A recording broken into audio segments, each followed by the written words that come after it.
Thank you for joining us for another informative, educational, and entertaining edition of Music and Medicine with Dr. Charles Modlin, kidney transplant surgeon, board-certified urologist, public speaker, and well-known community national leader for the elimination of health disparities, dedicated to informing you, the listening audience, about important health topics and health information that you, your family, and your community need to know, while at the same time providing you with quality entertainment, because music and entertainment is medicine. Dr. Modlin's co-hosts are Jerome Brown and registered nurse Jonathan Branch, and the program often includes special content expert guests. So, without further ado, here is the host of the show, Dr. Charles Modlin.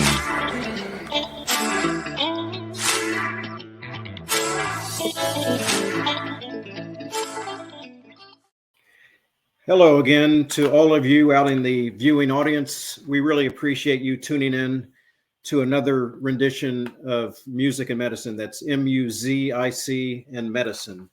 This show is dedicated to bringing awareness and important health information to you, your family, and your community that we believe is important for you to know so that you can maintain your health and that of your family and community. I'm Dr. Charles Modlin. I'm a urologist. I'm Vice President and Chief Health Equity Officer at Metro Health. I'm also a kidney transplant surgeon. And today we're going to talk about a very important topic. It's not a pleasant topic. And we have a very special guest that I'm going to bring on this evening. Our co-host, Jerome Brown, was not able to join us, but he'll be back with us on our next episode. Tonight's subject is on a very important topic, human trafficking.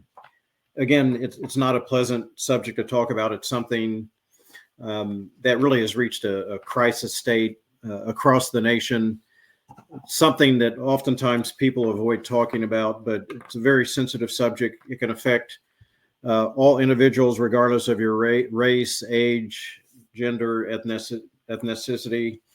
So let me give you a definition of what is human trafficking. So human trafficking is divided into two main categories, which include sex trafficking and labor trafficking. As of June 2022, Ohio, where I am right now, Ohio ranks 5th for human trafficking incidents. The state's rate of human trafficking is about 3.84 victims per 100,000 residents, putting Ohio at the 4th worst ratio in the nation. As I said, there are different types of human trafficking.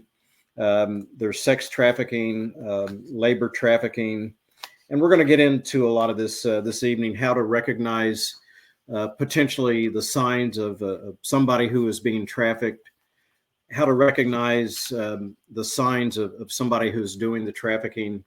And before we get started, the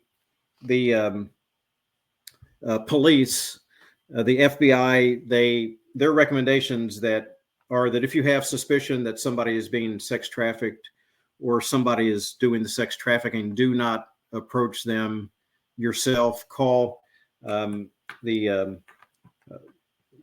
police or the FBI. There's the report, the hotline, trafficking hotline to federal law enforcement is up there on the screen, 1-866-347-2432. To get help from the National Human Trafficking Hotline, 1-888-373-7688. And we will periodically during the broadcast put those very important hotlines numbers up there. We're going to go ahead and welcome our guest, Ismael Flores. I worked with Ismael for a number of years over at the Metro Health Medical Center here in Cleveland, Ohio. At the time at Metro Health, Ismael Flores was Metro Health's senior strategist for the Office of Equity, Inclusion, and Diversity. And for the past year or so, he's the DEI, or Diversity, Equity, Inclusion Program Administrator over at the RTA. That's the Regional Transit Authority. here in Cleveland. And he's also, he just informed me, I wasn't aware of this. He's a human right. He holds a human rights certification. We're going to learn more about that. So without further delay, let's bring Ismael Flores into the broadcast. He's also, I know, Ismael, you're going to be getting your master's in public health from Baldwin Wallace University in May, I believe, right? May this year? Exactly. And actually my capstone is it's not prior, but it's on human trafficking. Yes. Human trafficking is a passion of mine. Okay. You know, the reason why I made it a passion is because we're losing a lot of children and a lot of adolescents, especially LGBTQ and children and adolescents that are being thrown onto the streets, and they have to fend for themselves, and they you know they basically they're on the streets and they're striving. They're basically trying to make the money so they can survive. A lot of them tend to prostitution. A lot of them tend to do all illicit type of things, and a lot of these children and adolescents, once there are human trafficked, a lot of them are being succumbing or are being forced to use drugs. Right now, I was doing my capstone project, and the male, I mean, right now when it comes to cocaine, during the past 30 days, there was a total of 645 individuals. Males were at 52.9%, females were at 46.4%. And then when you break it down by age. 18 to 29 were 16.6%, 30 to 39 was 35.3%, 40 to 49 were like 22.3%, and 50 to 59 was at 19.2%. 60 and over were at 6.5. And then when you break it down by the ethnicity, we have white, African Americans, other race, and Hispanic Latino ethnicity. The whites were at 71.5%. African Americans were at 30.5%. Other races were at 1.9%, and the Hispanic Latinos were at 4.2%. And that's only in the cocaine use, or cocaine substance use. But you have others that are the methamphetamines, then you have the heroines, and then you have the crack cocaine. So you have all these substance use. And what people don't understand is that once these individuals are being trafficked, they're being trafficked to not only to do labor trafficking or sex trafficking, but also drug trafficking. Okay. So all of this all combines, and like you said earlier, trafficking comes in different phases and different forms, and we have to understand. We have to start educating our community, not only in the Black and Brown, but all the communities that this exists. And right now the Caucasians are at high risk, but a lot of them now are coming into the human trafficking, and that's the Black and Brown folks. So, considering that the African American overall population is only about 12% of the nation, from what I've read, African Americans are at a higher risk. Yes. Percentage-wise of their population representation. One of the biggest risk factors is those who are impoverished, or sex trafficked. I heard that the average age, and this was shocking to me, was 12 years old. Yes. I mean, but see, and I wouldn't say the funny part, but the good part about all of this is that the education needs to strive, and it needs to thrive into the community. These traffickers they love grooming these individuals. They basically give them all these high hopes and these big dreams, when in reality they're not high hopes and they're not big dreams. They're actually they're grooming them so they can capture them and basically hold them hostage, basically. Yeah, I was looking through my notes here. It says human trafficking involves the use of force, fraud, or coercion to obtain some type of labor or commercial sex act. Every year, millions of men, women, and children are trafficked worldwide. People forget that men are victims also. Exactly. Including right here in the United States. It can happen in any community, and victims can be of any age, race, gender, or nationality. Traffickers might use the following methods to lure victims into trafficking situations: violence, manipulation, false promises of well-paying jobs, romantic relationships. There can be language barriers, fear of their traffickers, fear of law enforcement, frequently keep victims from seeking help, making human trafficking a hidden crime. Traffickers look for people who are easy targets for a variety of reasons, including psychological or emotional vulnerability, economic hardship, lack of a social safety net, natural disasters, and political instability. The trauma caused by the traffickers can be so great that many may not identify themselves as victims or ask for help, even in public settings. So these traffickers are expert in terms of identifying victims. Yes. And we want to stress that this is no fault of the victim. But you have to be aware that and be alert of in terms of what signals you may be projecting that could put you out there at risk to make a trafficker think that you are like an easy target. Oh, yeah. So. And the thing is that these traffickers are finding these victims at the juvenile system, at the court system, on the streets. They find the vulnerable, the ones that are very vulnerable. They find them and they groom them.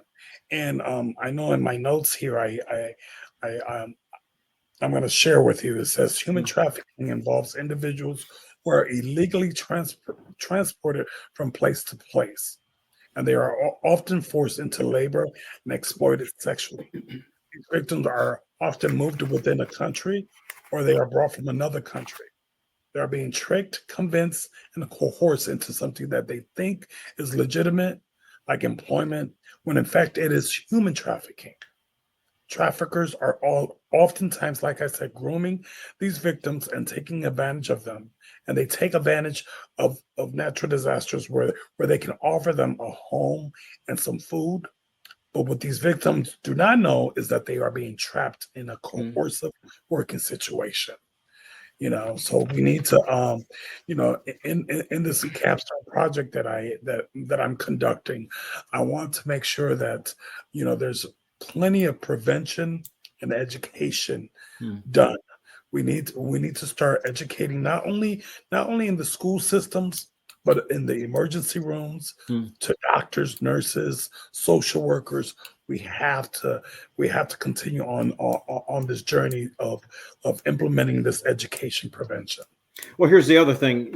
These cell phones. This is an easier way in which traffickers can reach your children or reach anybody. Even through Facebook. Twitter, other TikTok, or whatever social media. It says sex trafficking exists within diverse and unique sets of venues and businesses, including fake massage businesses, escort services, residential brothels, in public, on city streets, at truck stops, strip clubs, hotels, motels, and elsewhere. In 2019, the National Center for Missing and Exploited Children estimated that in 1 in 6 endangered runaways reported to them that they were likely sex trafficking victims. So remember, a lot of these individuals don't report because they're afraid that they've been scared by the traffickers that they will themselves be arrested. And what people don't know, also is that, or should say as well, is that some of these kids are either being sold, by their parents because they don't have means to support the family. I don't know if you ever heard of Iqbal. Iqbal was And I think he was from Israel, and he was a child who was sold by his father. He was sold because the father didn't have enough money to pay for for food or for shelter or anything like that. So instead of the father being the one being paid the debt, the kid had to pay the debt, and the kid was practically, I want to say he was 9 years old when he was sold. And when he was sold, he was basically sold from different human traffickers. He was just sold like a piece of I wouldn't even say like a piece of property, but like a dog. Yeah. He was just bounced from human traffickers to human traffickers. And what had happened was, and I'm gonna try to condense this story. He basically got away from his human trafficker. He escaped twice. And when he escaped twice, the second time, he went to the Polaris, and they helped him. And they basically went back in there, and the human trafficker got arrested. And he was helping the foundation capture all these kids. And he wanted to become an attorney so bad, but what had happened was that the end of the story was that he finally went to go see his family. And when he went to go see his family, it was raining. It was Easter Sunday, and it was pouring rain, and his car was creeping by, was driving very slowly, and they had the window down, and he was on the bike just enjoying his time with his family, and they killed him.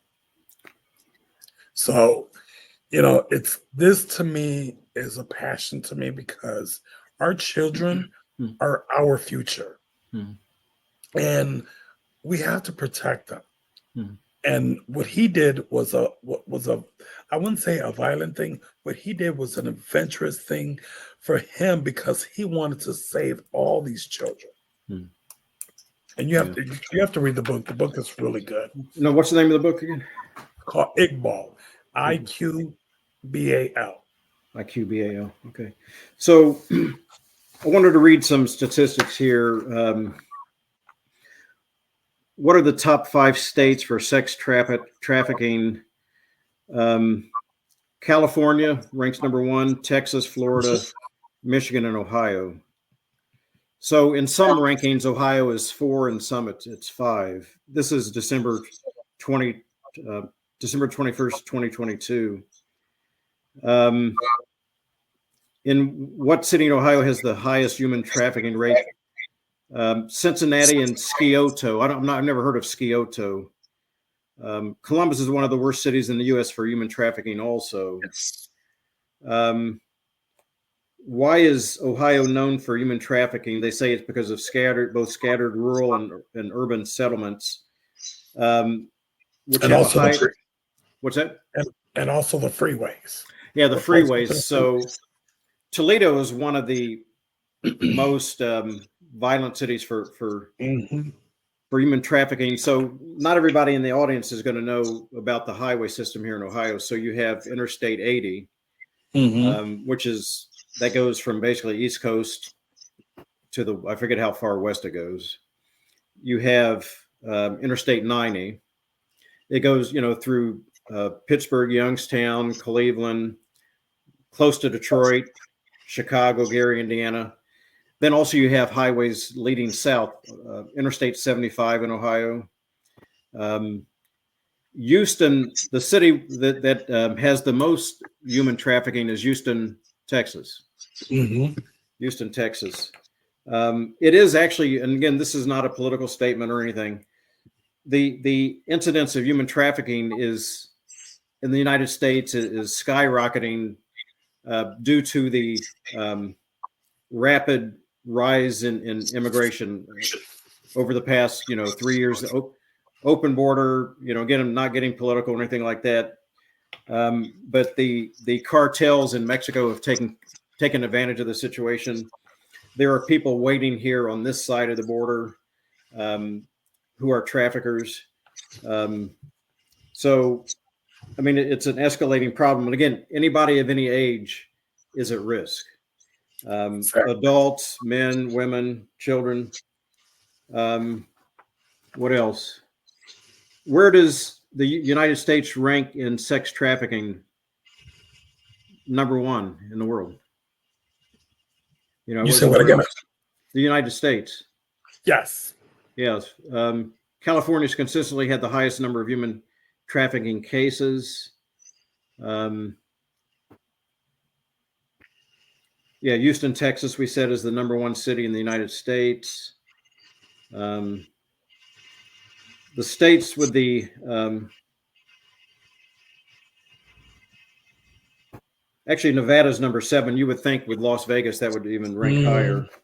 But it says right now in Ohio, more than 2,000 school-aged children are potentially at risk of being forced into human trafficking through exploited labor, domestic servitude, or prostitution. Children, especially those not living with their parents, are especially vulnerable. Exactly. So Russell, can we flash those numbers back up there for the hotlines so people can see? And I do want to add that there was a total of 2,198 people who were referred to the United States attorneys for human trafficking offenses, and this happened back in 2020, with a 62% increase from 1,360 persons referred in 2011. Human trafficking number of persons prosecuted increased from 729 in 2011 to 1,343 in 2020, which is an increase of 84%. So, you know, they're targeting these, or should I say the how is it, what's the word I want to use? The Bureau of Justice is actually telling all this data collection, and I'm kind of glad that they're doing it, because my thing is it's hard to get the actual data or the statistics when it comes to human trafficking, but we're so quick to collect the data when it comes to, you know, substance use disorder, and I think that's something that we need to start focusing on, is to start collecting the data when it comes to human trafficking, because people don't understand that now. They thought that it was just only girls and women that were human trafficked, and it's not. It's everyone. Yeah. You know, human trafficking does not have no discrimination on sex, age, you know, ethnicity, none of that source. And I'll tell you, you know, we're talking about individuals who are trafficked here in the United States. There are people in the United States who are abducted, and they are then transported outside of the country. Oh yeah, most never to be seen again. I saw a statistic there in 2021. There were over 50,000 signals received by the hotline. That includes calls, text, and online chats and tips. They didn't all translate into cases, but this shows that people are becoming more and more aware. People know the hotline to call. Department of Homeland Security.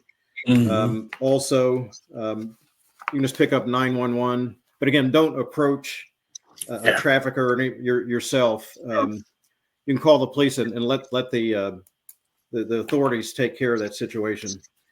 And there are signs there are signs that you can look for, and if you don't know them, you know, look it up. I mean, there's plenty of information out there for you to know the signs.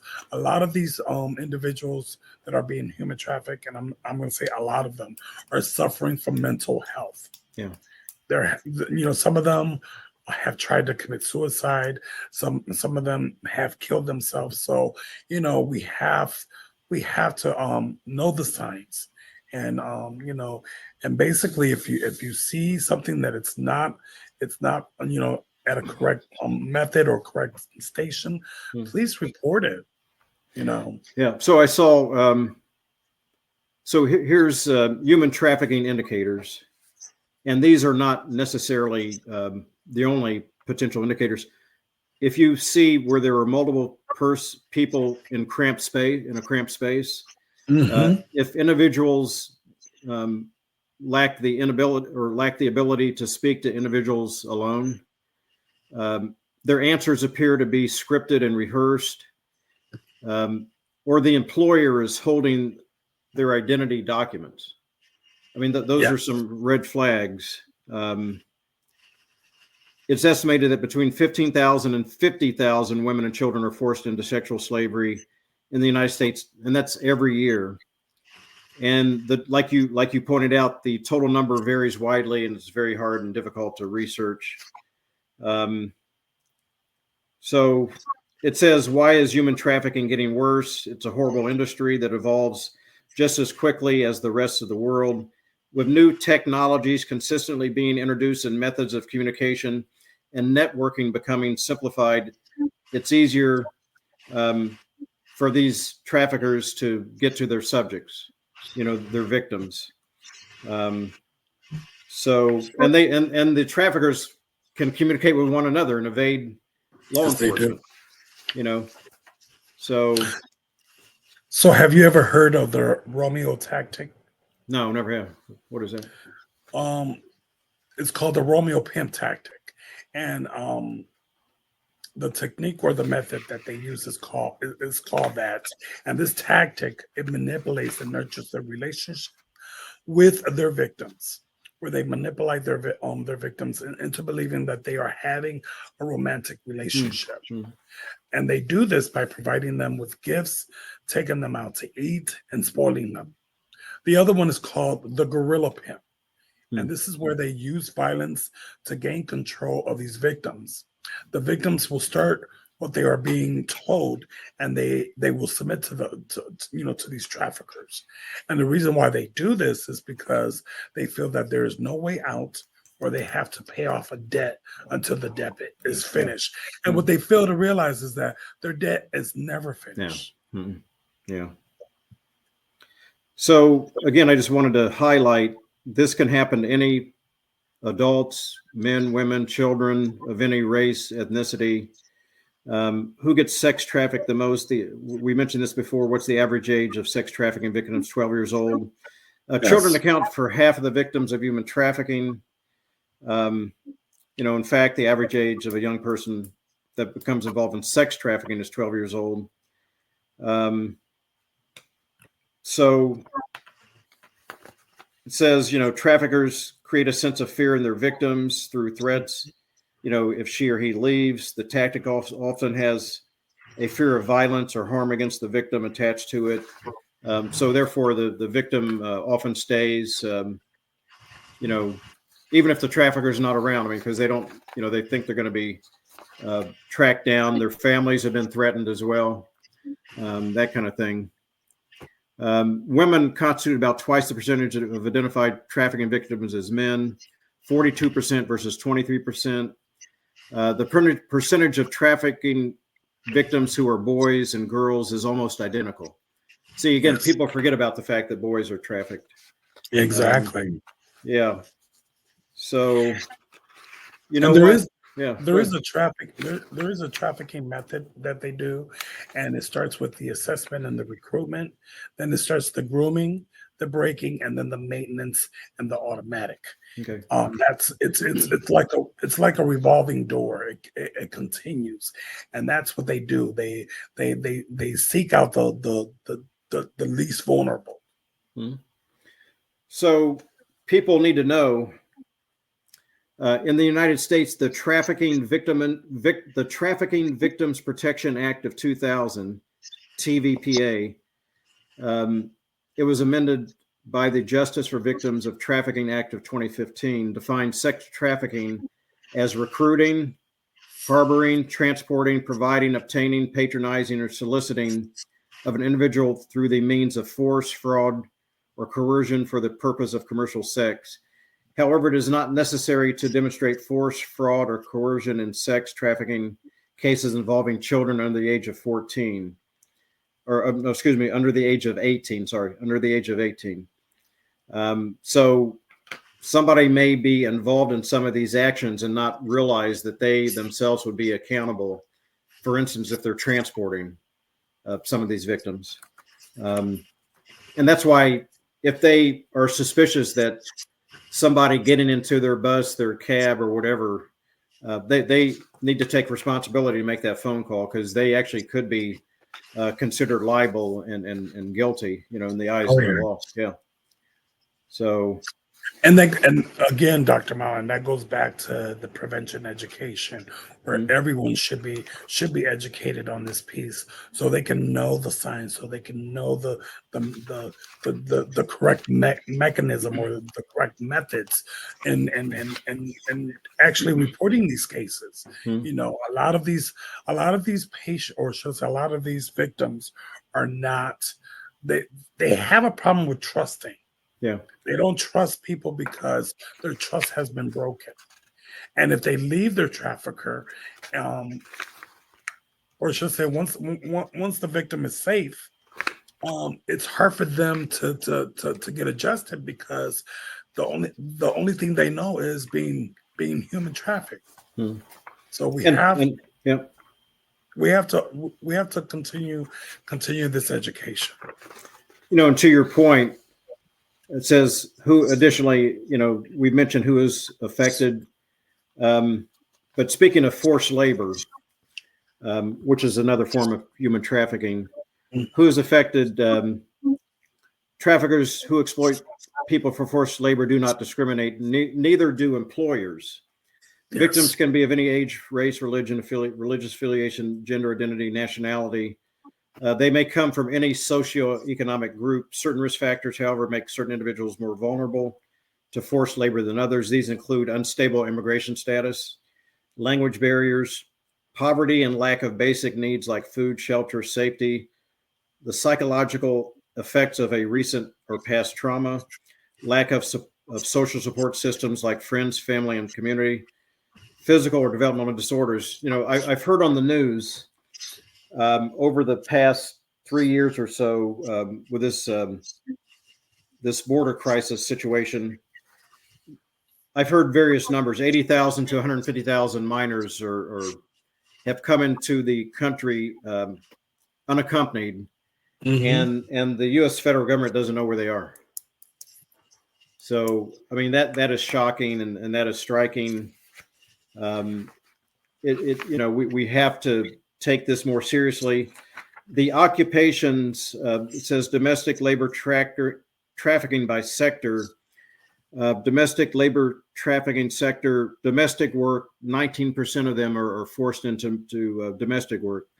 Agriculture, 7.8%, construction, 6%, illicit activities, 5%, traveling sales crews, 6%, whatever that is, traveling sales crews, restaurant, food service, hospitality, 56%. And, I want to piggyback to what you said earlier. A lot of people, don't know that these cartels that are in these foreign countries, some of them, and people don't know this, but organ trafficking is another sign of, I wouldn't say another sign, but it's another trafficking source that these cartels are doing. They're basically grabbing these kids, and they're basically cutting them open, taking all their organs, and leaving them to die. Yeah. So, we've heard, like, I'm a kidney transplant surgeon, and you hear stories about this, and some people say they're urban legends. It's actually happening. Oh, yeah. And a lot of this is happening in foreign countries. There's something called medical tourism, where individuals here in the United States or elsewhere who have been waiting for a kidney, they'll travel to a foreign country and pay for a kidney. It's illegal to pay for an organ here in the United States. It does happen. Oh, yeah. And some of that organ trafficking actually is happening here in the United States, like you said. Let's this is music and medicine, so we've been touching on a very difficult, sensitive, sad topic, infuriating topic. I mean, these are human beings that are being snatched away from their families. Oftentimes it results in suicide or murder of these individuals. Yes. So let's uplift the audience a little bit. I actually recently had an opportunity to go over to the Greater Abyssinia Baptist Church. That's the senior pastor is Reverend Theophilus Cavanis. He's been pastor there for at least close to probably 70 years. I mean, he's an amazing individual. And he is an individual who has always supported our Minority Men's Health Fair, helped and introduced me to the community of Cleveland and helped spread the word. And during my visit over there, I was able, and I've been over there several times speaking, and I've always wanted to have on our program the organist, Mark Thompson. And he could not be here this evening. His mother just recently passed away. So our prayers go out to him, our condolences. In fact, actually, he played organ and his mother played piano in the church. They would always often play together and sing. But he recorded a video, very moving, inspirational video that I think will uplift our audience, during this very difficult conversation. So we're going to listen to Mark Thompson sing and play. Actually, in this case, the electric piano from the Greater Abyssinia Baptist Church on East 105th Street in Cleveland. Oh God,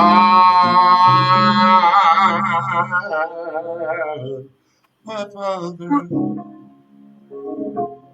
oh, there is no shadow of turning with thee. God changes not, thy commandments, they fail not. As thou hast been, thou forever will be. Great is thy faithfulness, great is thy faithfulness. Morning by morning, new mercies I see. All I have needed, thy hands hath already provided. Great is thy faithfulness, Lord, unto me.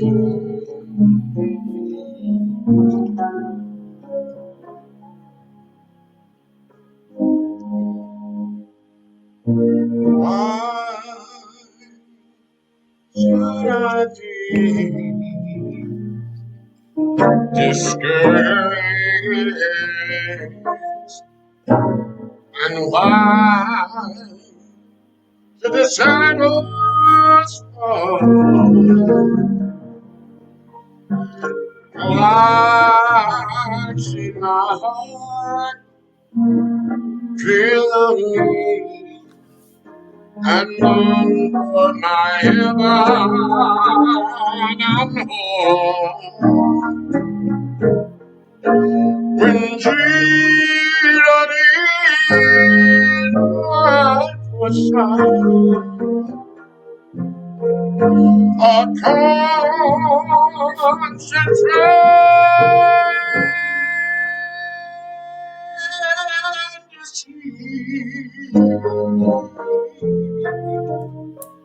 His eye in all of the sparrow,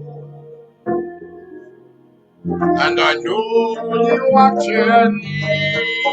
In all of the sparrow, and I know You watching me.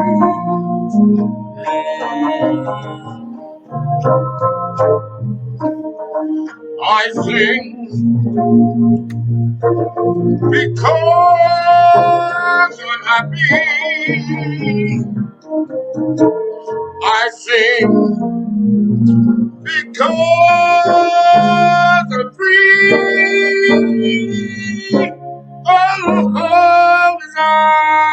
You are the sparrow, and I know you are the treasure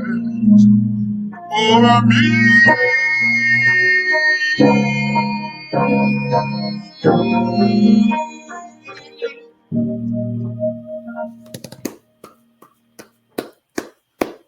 Thank you, Mark. Thank you. That was outstanding. You know, Ismael, it's when you think about it, you know, we listen to music all the time, and there's a lot of famous musicians out there and singers, songwriters. But when you think about it, there are more talented musicians who are not quote unquote famous, who are out there performing in the churches every week, that we don't really know about. And I've been saying this to Mark for years. I could actually listen to him all day. He could sell out Quicken Loans Arena. And anybody who wants to go see him, go to Greater Abyssinia Baptist Church every Sunday. He's there every Sunday singing, and just so inspirational. I grew up in a little town called Newcastle, Indiana, population 18,000, about 30 miles east of Indianapolis. Our church was Wiley United Methodist Church, and we had music like that every week. Just so many talented musicians and singers, and that just uplift us. Yeah. And we have a lot of talented individuals here in Cleveland. Yeah, we do. So I wanted to tell the audience about, there are several other initiatives out there, organizations who have taken upon the challenge of alerting the community and educating the community about the signs of human trafficking, the different types of human trafficking, what you can do if you suspect somebody's being trafficked. There is one organization called the Blue Campaign Labor Trafficking Awareness Initiative. They actually have videos. It says you can watch the Blue Campaign Labor Trafficking Awareness video. Just Google that. There's some like long links and things, but it's very easy now to find information on this. You know, I don't know that, like, you think back 5 years, 10 years, do you remember hearing anything about human trafficking the same way we are now? I mean, I heard it, but I haven't heard it as much as today. You know, today I'm hearing more and more. Yeah. You know, back then we didn't have technology like we have today. Yeah. So today we're seeing it on you know, on the internet. We're seeing it on different web pages. But I do want to stress this to all parents out there, that if you have children, start monitoring their steps. Yeah. Because, you know, these human traffickers, they're going to get on the internet and they're going to start trying to capture all these individuals. You know, be careful with your children. Monitor your children's every step. I have 3 granddaughters and I'm on top of them. Yeah. You know, so I'm not, you know, like I said, this is a passion for me, and I'm going to do whatever it takes. You know, if I reach out one person, that one person is going to reach out someone else. Yeah. So I have to continue my journey. I'll tell you something else, and this is from a personal perspective. I've had family members who have been approached and tried to be pulled into cars. Oftentimes, people are predictable in their movements. They'll go to the grocery store, they'll go to the gym, they'll drive the same route to work or school, or they become very predictable, and somebody can pick up on that. And when you need to vary your routine, your route, your movement. I've even had situations where people will drive vehicles that look like police vehicles. People will dress up as officers, as policemen. And I've seen this show, Forensic Files. I mean, you know, it's real. I mean, there's ample evidence that people will disguise themselves. They'll put on costumes. before you open the door, don't just open the door when somebody rings the door. Ask who it is. Get personal safety video cameras. It's not being paranoid. It's being safe. Exactly. So I'd like to thank you, Ismael, for joining us. Well, thank you. And sharing your expertise, and congratulations on your upcoming graduation with your MPH degree. No, tell me what this what's your certification now again? It's called Human Rights certification. It's a consultant certification. Actually, what I did was I was on LinkedIn one day, and I was going through. I was just searching through, and I'm all about educating my mind. And I saw that that there was this commercial on human rights certification. I'm like, I'm gonna do this. And when I started taking the class, the class was actually it was $250, but I took it, and you can pace yourself. You pace yourself, and I did it all in 2 days, because I was so intrigued. I was so intrigued with the classes. I was so intrigued with the material, and they were talking about human trafficking and human rights, and I'm like, this is up my alley. I need to take it, and I took it, and I passed every module, and at the end of the last session, which was module 7, I think it was, they give you a test, and I passed, and I'm like, wow. But again, it's something that I have passion for. Okay. So if you have the passion, do it. So let me tell you. So let me ask you: Are you on LinkedIn? I am. So how would somebody find you or follow you on LinkedIn if they wanted to contact you to become a public speaker? Well, I'm on LinkedIn as Ismael Flores, and just like my name shows on the screen, it's just like that, Ismael Flores. And just reach out to me. I'm here to pass the word. I'm here to educate. Okay, thank you. So what we're going to do, we're going to close out. I did a show. I don't know. We did a show a couple months ago. My favorite genre of music is the 70s music. Yes. I listen to 70s music constantly. I'm always listening. And when I did that show, I indicated that one of my favorite singers of all time is from right here in Cleveland, Eric Carmen. And I don't know if you heard, he recently passed away. Yes. A couple days ago. So we're going to close the show off with a dedication to him. We're going to show his performance of one of his most popular hits, All by Myself. But real quick, he was Eric Howard Carmen, born August the 11th, 1949. He passed away we believe it's March 11th. He was American singer, songwriter, guitarist, keyboardist. He was the lead vocalist of the Raspberries, who had a million-selling single, Go All the Way, and then a solo artist career. He had hits with All by Myself, Never Gonna Fall in Love Again, She Did It, Hungry Eyes, and Make Me Lose Control. And he was just a remarkable individual. He's given me years of enjoyment. And one of my regrets is I never had a chance to meet him. We had actually had reached out to his agent to try to get him on the broadcast, but unfortunately, but he left society and the world with his incredible gift.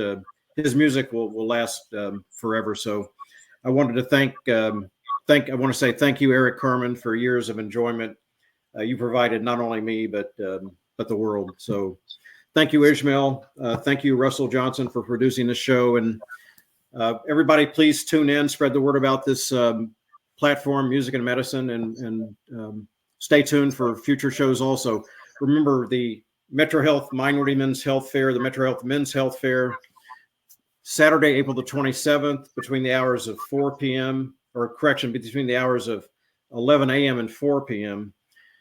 Saturday, April the 27th, we're going to be at Metro Health's Cleveland Heights campus. And also we're partnering with Cuyahoga Community College. That's Tri-C Metro campus. All free preventative health screenings from head to toe. You can just register on site, or you can go to our website and register for the Minor Women's Health Fair. There, that's the phone number right there, 957-3862, area code 216. So thanks, Ismael. Thanks, Thank Russell. you. And we'll see you guys next time. Thanks. From the lead singer of the Raspberries to one of this year's most promising and exciting new artists. So here, now, all by himself, is Mr. Eric Carmen.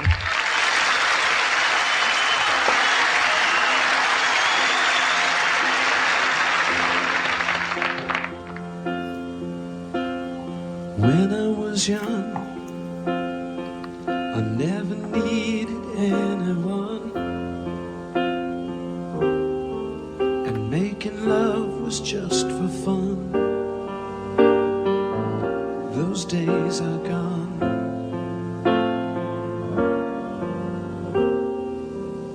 Living alone, I think of all the friends I've known.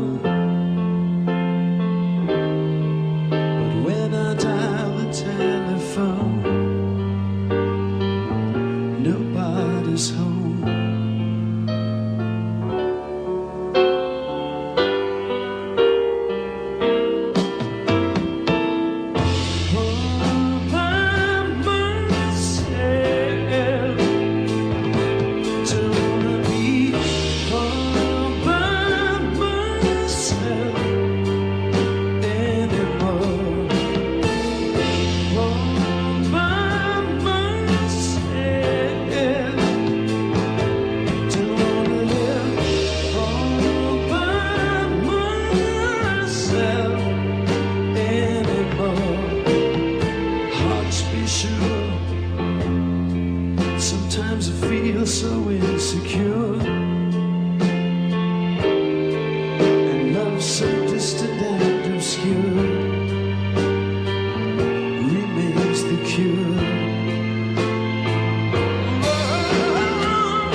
was young, I never needed anyone,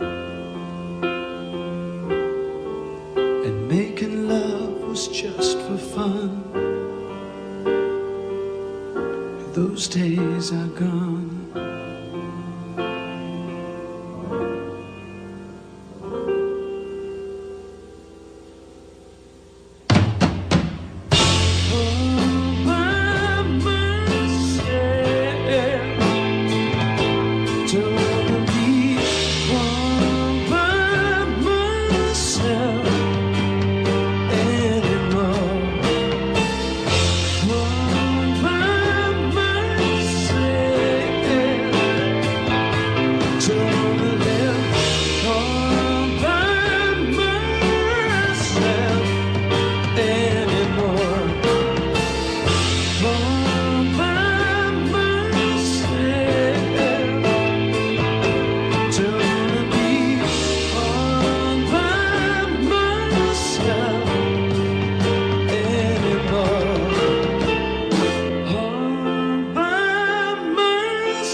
Rest in peace, Eric, Carmen, and thank you all for joining us. We'll see you next time.